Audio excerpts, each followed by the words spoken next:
হরে কৃষ্ণ। রাধে রাধে। নমস্কার সুধী দর্শক শ্রোতা। 2026 সালে বৈশাখ মাসে কৃষ্ণপক্ষের শ্রী বরুথিনী একাদশী ব্রত কত তারিখে পালন করতে হবে, পালনের সময়সূচি, ব্রত মাহাত্ম্য কথা, একাদশী পালনের সঠিক নিয়ম বিস্তারিত দেখবেন আজকের এই প্রতিবেদনে। সিংহরায় ডোরবেলের সনাতনী বার্তার আরও একটি পর্বে সকলকে কৃষ্ণপ্রীতি ও শুভেচ্ছা জানিয়ে একাদশী বার্তার আজকের পর্ব শুরু করছি। বরুথিনী একাদশী ব্রত 2026 সালে ইংরাজি 13ই এপ্রিল সোমবার পালন করতে হবে। যদিও তিথির বিচারে এটি বাংলা ক্যালেন্ডারে 29শে চৈত্র 1432 বঙ্গাব্দ পড়ছে, কিন্তু এটি বৈশাখ মাসের কৃষ্ণপক্ষের একাদশী।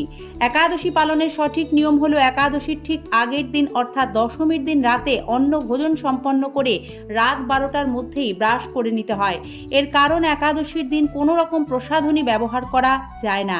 এরপর একাদশীর দিন সকাল সকাল ঘুম থেকে উঠে স্নান সেরে শুদ্ধ বস্ত্রে শ্রী হরির মঙ্গল আরতিতে অংশগ্রহণ করতে হবে। একাদশী সংকল্প মন্ত্র উচ্চারণ করে সংকল্প করতে হবে। একাদশী সারাদিন হরিনাম শ্রবণ কীর্তন ভাগবত আদি পাঠ ইত্যাদি করতে হয়। একাদশী দিনে পঞ্চরবি শস্য ও তার থেকে তৈরি সকল প্রকার খাবার বর্জন করতে হয়। এর পরিবর্তে ফলমূল, দুধ, বিভিন্ন ধরনের বাদাম, শুদ্ধ সাবুদানা, পানি ফলের আটা থেকে তৈরি বিভিন্ন রকমের খাবার, বাদাম তেল বা শুদ্ধ ঘি দিয়ে সৈন্ধব লবণ সহযোগে রান্না করে তুলসী পত্র দিয়ে ভগবানকে ভোগ নিবেদন করে তা অনুকল্প কৃষ্ণ প্রসাদ হিসেবে গ্রহণ করার বিধান রয়েছে।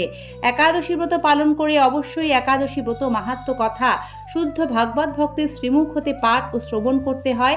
সম্ভব না হলে নিজেই সূচি সাত্ত্বিকভাবে তা পাঠ ও শ্রবণ করবেন। তাছাড়া একাদশী ব্রত অসম্পূর্ণ থাকে। শ্রবণ করুন শ্রী বরুথিনী একাদশী মাহাত্ম্য কথা। ওম নমো ভগবতে বাসুদেবায়। বৈশাখ কৃষ্ণপক্ষিয়া বরুথিনী একাদশী ব্রত মাহাত্ম্য ভবিষ্যত্তর পুরাণে যুধিষ্ঠির শ্রীকৃষ্ণ সংবাদে বর্ণনা করা হয়েছে। যুধিষ্ঠির মহারাজ শ্রীকৃষ্ণকে বললেন, হে বাসুদেব, আপনাকে প্রণাম। বৈশাখ মাসে কৃষ্ণপক্ষের একাদশী কী নামে প্রসিদ্ধ এবং তার মহিমাই বা কী, তা কৃপা করে আমাকে বলুন। শ্রীকৃষ্ণ বললেন, হে রাজন, ইহলোক ও পরলোকে বৈশাখ মাসে কৃষ্ণপক্ষিয়া একাদশী বরুথিনী নামে বিখ্যাত। এ ব্রত পালনে সর্বদা সুখ লাভ হয় এবং পাপ ক্ষয় ও সৌভাগ্য প্রাপ্তি ঘটে। দুর্ভাগা স্ত্রীলোক এ ব্রত পালনে সর্ব সৌভাগ্য লাভ করে থাকে। ভক্তি ও মুক্তি প্রদানকারী এ ব্রত সর্ব পাপ হরণ এবং গর্ভবাস যন্ত্রণা বিনাশ করে।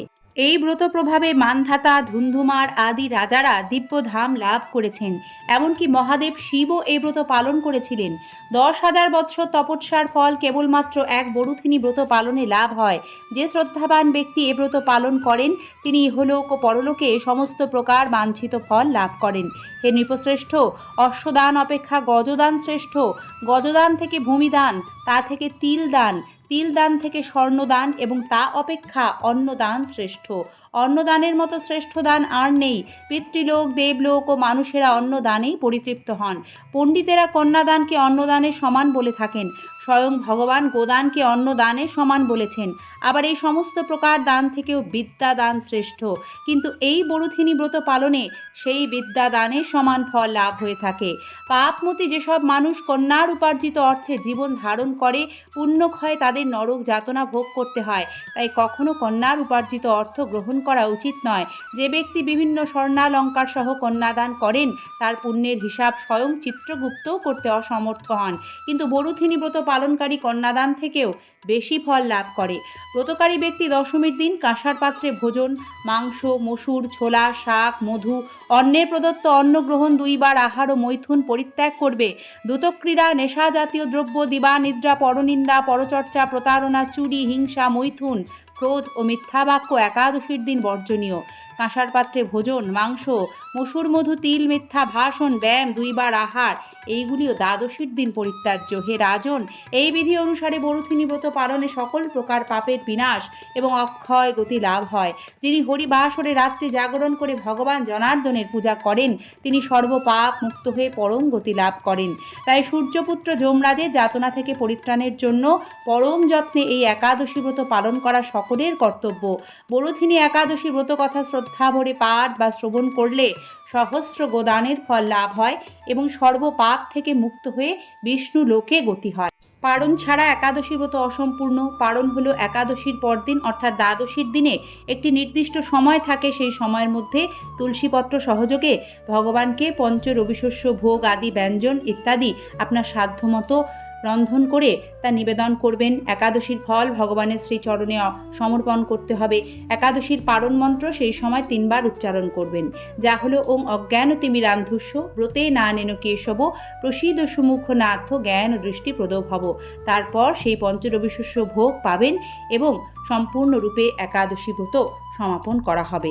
পালন করতে হবে বরুথিনী একাদশীর 2026 সালে 14ই এপ্রিল মঙ্গলবার সকাল 6:57 থেকে সকাল 9:30 মধ্যে। কয়েকটি বিষয় সতর্ক থাকবেন। একাদশীর দিন ক্ষৌর কর্ম অর্থাৎ নখ চুল দাড়ি কাটতে নেই, কোনো রকম প্রসাধনী ব্যবহার করতে নেই, রক্তপাত যাতে না হয় সেদিকে বিশেষভাবে খেয়াল রাখবেন।